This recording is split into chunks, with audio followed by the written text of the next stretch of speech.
Hello friends, स्वागत है आपका अपने YouTube channel Sumit smart study पर। हेलो फ्रेंड्स, आज हम लोग टाइप्स ऑफ फार्मिंग और एग्रीकल्चर के बारे में पढ़ने जा रहे हैं। इसमें हम कई तरीके के कल्चर के बारे में देखेंगे, तो अगर आप इसके नोट्स बना लेंगे तो आगे रिवीजन करने के लिए आपके लिए अच्छा रहेगा। तो आइए वीडियो को शुरू करते हैं, और अगर आपने अभी तक चैनल को सब्सक्राइब नहीं किया है तो प्लीज चैनल को सब्सक्राइब कर लें। तो इसमें सबसे पहला है एपीकल्चर।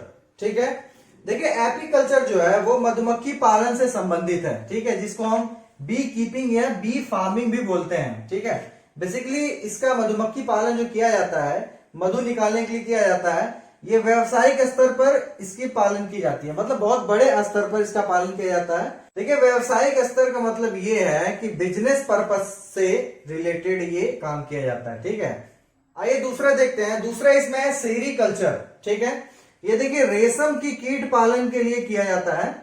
इसको हम सिल्क फार्मिंग भी बोलते हैं। देखिए रेशम के कीड़ों का उत्पादन। ठीक है, देखिए कीड़े जितने बढ़ेंगे, रेशम के कीड़े जितने बढ़ेंगे उतना ही रेशम का उत्पादन होगा। ठीक है, तीसरे पे आइए। तीसरा है हमारा हॉर्टिकल्चर, जिसको बागवानी भी बोलते हैं। देखिए हॉर्टिकल्चर में तीनों आ जाते हैं। देखिए फलों, फूलों और सब्जियों की कृषि। ठीक है, कृषि की एक विशेष पद्धति है जिसमें इन तीनों चीजों का उत्पादन किया जाता है। ठीक है, देखिए इन तीनों चीजों को अलग से भी बोला जाता है। ठीक है, जिसका मैंने यहाँ पे नीचे दे रखा है। देखिए बच्चे बहुत कंफ्यूज रहते हैं, एग्जाम में भी बहुत घुमा फिरा के आता है। हॉर्टिकल्चर अगर ऑप्शन में है, ठीक है, और इन तीनों चीजों से रिलेटेड पूछा है, तो आप हॉर्टिकल्चर ऑप्शन में सेलेक्ट कर सकते हैं। अगर ये तीनों चीजें नहीं है तो आप हॉर्टिकल्चर को सेलेक्ट कर सकते हैं। ठीक है, देखिए इसमें पहला है पोमोकल्चर। ठीक है, फलों की खेती। देखिए फ्रूट फार्मिंग बोलते हैं इसको। जो फलों की खेती की जाती है उसको पोमोकल्चर बोलते हैं। इसमें दूसरा है ओलेरी कल्चर। इसमें सब्जियों की खेती की जाती है, वेजिटेबल फार्मिंग। ठीक है, और इसमें तीसरा है फ्लोरिकल्चर। इसमें फूलों की खेती की जाती है, फ्लावर फार्मिंग। देखिए फूलों की खेती किस लिए की जाती है, ये मेनली इसका काम होता है सजावट के लिए। ठीक है, फूल का हम यूज कहाँ कहाँ करते हैं, बेसिकली इसको सजावट के लिए यूज किया जाता है। तो ये फूलों की खेती की जाती है, अच्छा खासा प्रॉफिट इसमें भी होता है। तो एग्जाम में ये जो चार हैं ये बहुत ही ज्यादा पूछे जाते हैं। ठीक है, क्योंकि इसमें बच्चे बहुत कंफ्यूजन भी रहता है बच्चों को। तो ये चीजें आप देख लीजिए, ये चार चीजें हैं। ये जो है एक ही जो हॉर्टिकल्चर है इसी में ये तीनों आ जाते हैं। ठीक है, अगर अलग से पूछता है तो आपको इसी का आंसर देना पड़ेगा। जैसे कि अगर ओलेरी कल्चर का पूछ रहा है तो आप सब्जियों की खेती ही लगाएंगे। ठीक है, लेकिन अगर हॉर्टिकल्चर पूछ रहा है और ये तीनों में से कोई भी ऑप्शन है तो आप इन तीनों में से कोई भी ऑप्शन सेलेक्ट कर सकते हैं। ठीक है, तो चलिए नेक्स्ट की तरफ चलते हैं। चौथा इसमें है पीसी कल्चर। देखिए पीसी कल्चर में मछली पालन किया जाता है। ठीक है, फिश फार्मिंग की जाती है। ठीक है, पांचवा इसमें है वीटी कल्चर। ठीक है, देखिए वीटी कल्चर में अंगूरों का उत्पादन किया जाता है। ठीक है, ग्रेप्स फार्मिंग। देखिए बेसिकली अंगूर का जो उत्पादन किया जाता है वो शराब के उत्पादन के लिए किया जाता है। ठीक है, शराब जो बनती है अंगूर से। ठीक है, छठा इसमें है वर्मी कल्चर। बहुत इंपॉर्टेंट है ये वर्मी कल्चर, केचुआ पालन। ठीक है, अर्थवॉर्म का जो पालन किया जाता है इसको देखिए वर्मी कंपोस्ट भी बोलते हैं या वर्मी फार्मिंग बोलते हैं। ठीक है, देखिए वर्मी कंपोस्ट इससे उत्पादित किया जाता है, जो हमारे खेतों के लिए बहुत इंपॉर्टेंट होता है। बहुत लोग खरीदते भी हैं इसको, इसलिए इसका उत्पादन किया जाता है। इसको बोलते हैं केचुआ खाद उत्पादन। ठीक है, देखिए केचुओं के मल से तैयार खाद ही वर्मी कंपोस्ट कहलाता है। जो वर्मी कंपोस्ट अभी मैं बता रहा था, देखिए केचुओं के मल से तैयार होता है ये। ठीक है, देखिए इसको कृषकों का मित्र और भूमि की आंत भी कही जाती है। ठीक है, क्वेश्चंस ये आते हैं एग्जाम में, इसलिए मैंने यहाँ पे इसको लिखा है। ठीक है, ये एक उत्तम जैव उर्वरक है। ठीक है, देखिए इसमें मैंने एक चीज ऐड किया है, कीट संवर्धन। ठीक है, ये भी इससे कोरिलेट करके है, इसलिए मैंने यहाँ पे ले लिया है। कीटों की वृद्धि करने का विज्ञान जो होता है उसको कीट संवर्धन कहते हैं। ठीक, देखिए इसमें सातवां है साइट्रिकल्चर। देखिए इसमें खट्टे फलों का उत्पादन किया जाता है, साइट्रस फ्रूट फार्मिंग। ये अंतरराष्ट्रीय व्यापार में बहुत ज्यादा इसका इंपॉर्टेंस है और बहुत ज्यादा ये बिकता भी है, इसलिए इसकी फार्मिंग जो है की जाती है, अच्छे लेवल पे की जाती है। चलिए 8वीं की तरफ चलते हैं। 8वां इसमें है एग्रोनॉमी। देखिए इसको सस्य विज्ञान या कृषि विज्ञान भी बोलते हैं। इसमें फसलों की खेती की जाती है, जो फसल उगाए जाते हैं गेहूं चावल इस टाइप के, उसकी खेती की जाती है, उसको एग्रोनॉमी कहते हैं। ठीक है। फसल एक वृहद शब्दावली है जिसके अंतर्गत सभी प्रकार की फसलें तथा खाद्यान्न, गैर खाद्यान्न और पशु आहार फसलें शामिल हैं। ठीक है।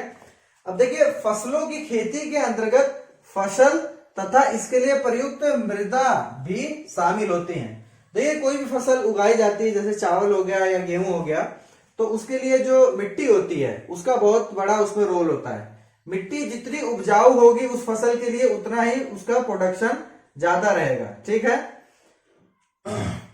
वीडियो अच्छा लग रहा हो तो प्लीज वीडियो को लाइक कर दें। चैनल को अगर सब्सक्राइब नहीं किया है अभी तक तो प्लीज चैनल को सब्सक्राइब कर लें। इसमें 9वां है ओलिवी कल्चर। देखिए इसमें जैतून के पेड़ का उत्पादन किया जाता है। ठीक है। और किस चीज के लिए? ऑलिव ऑयल जो उत्पादित किया जाता है वो इसी पेड़ से उत्पादित किया जाता है। ठीक है। तो इसीलिए इसका जो पेड़ का उत्पादन किया जाता है उसको ओलिवी कल्चर कहा जाता है। ठीक है। ओलिव से आप समझ सकते हैं ये। ठीक। इसमें 10वां है मोनोकल्चर। देखिए ये एक तरीके से स्थानांतरित कृषि या एकल कृषि कही जाती है। ठीक है।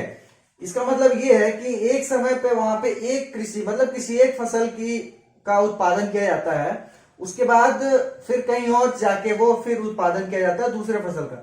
मतलब उस जगह पे एक समय पे सिर्फ एक उत्पादन किया जाता है, उसके बाद वहां से चले जाते हैं। ठीक है। स्थानांतरित कृषि भी कहा जाता है इसको। ठीक है। 11वां इसमें है अर्बोरी कल्चर। इसको देखिए वृक्ष संवर्धन भी बोलते हैं हिंदी में। पेड़ पौधों का व्यवसायिक लाभ के लिए उत्पादन। ठीक है। जो पेड़ पौधों का उत्पादन किया जाता है व्यवसायिक लाभ के लिए, मतलब उसको बेच के पैसा कमाने के लिए, ठीक है, उसको यहां बोलते हैं अर्बोरी कल्चर। ठीक है। तो चलिए 12वीं की तरफ चलते हैं। 12वां हमारा है मैरीकल्चर। ठीक है। देखिए समुद्री जीवों का उत्पादन, समुद्री जीवों का उत्पादन। ठीक है। इसको समुद्र कृषि भी बोला जाता है।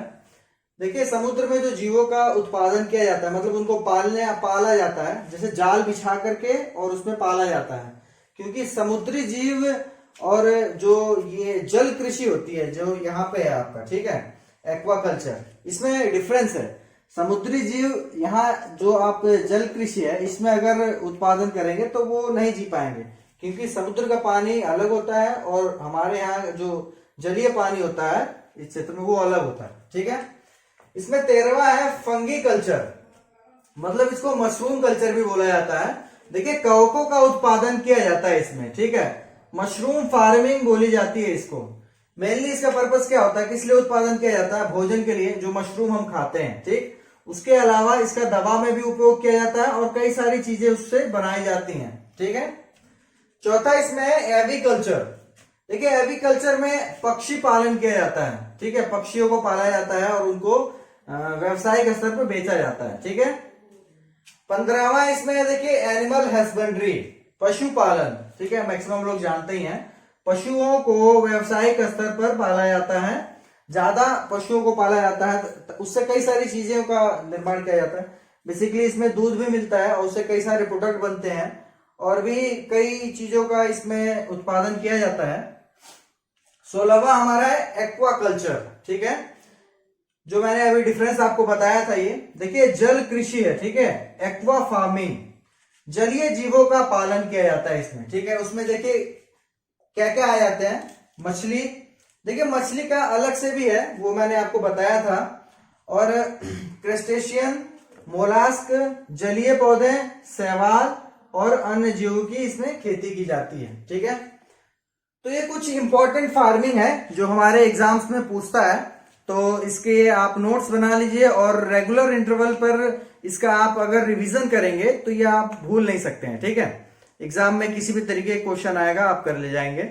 और वो जो हॉर्टिकल्चर वाला था जिसमें 3 और थे, उस पर ज्यादा ध्यान दीजिएगा, क्योंकि उससे रिलेटेड क्वेश्चंस आते हैं, उसमें बच्चे कंफ्यूज रहते हैं। तो अगर आपको मेरा वीडियो अच्छा लगा तो प्लीज वीडियो को लाइक कर दें। चैनल को अभी तक सब्सक्राइब नहीं किया तो प्लीज चैनल को सब्सक्राइब कर लें और बेल आइकन को जरूर दबा दें। Thank you.